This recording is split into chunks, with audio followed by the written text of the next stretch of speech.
Sinuweltahan po ni Presidential Communications Office Undersecretary Claire Castro ang naging pahayag ni BP Inday Sara na sa harap ng mga overseas Filipino workers sa Hong Kong, inabandona na siya ng gobyerno o inabandona na po ng gobyerno ang tanggapan ng pangalawang Pangulo.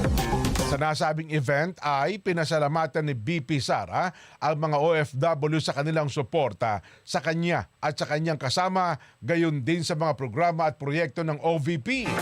Iginiit niya na tanging sila na lang ang sumusuporta sa tanggapan ng Vice Presidente.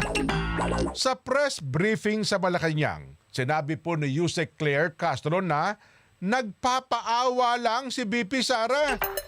Pinatulan din agad ni Castro ang tila pasaring ni Duterte sa Marcos administration na nabudol siya ng URI-team.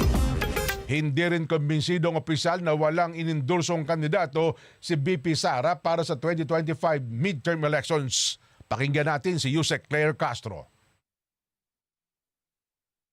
So wala pong nang iwan sa kanya, baka po siya po ang nang iwan sa gobyerno. Kung na-scam po siya ng UNI-team, is it not the other way around?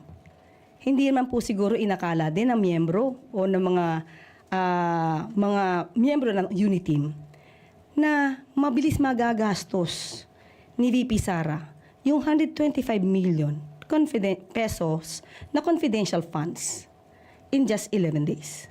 Hindi naman po siguro inisip nila yon at nagbigay ng tiwala sa kanya. Kung hindi po siya nag-endorso, bakit meron po tayo napapanood na campaign ads na kasama po niya at pinagmamalaki niya ang naging trabaho o performance kung mayroon man ni Senator Bato? Ano po ba ang maitatawag doon? Siya po ba yung nagsasabi ng katotohanan dahil meron po siya in-endorse na kandidato?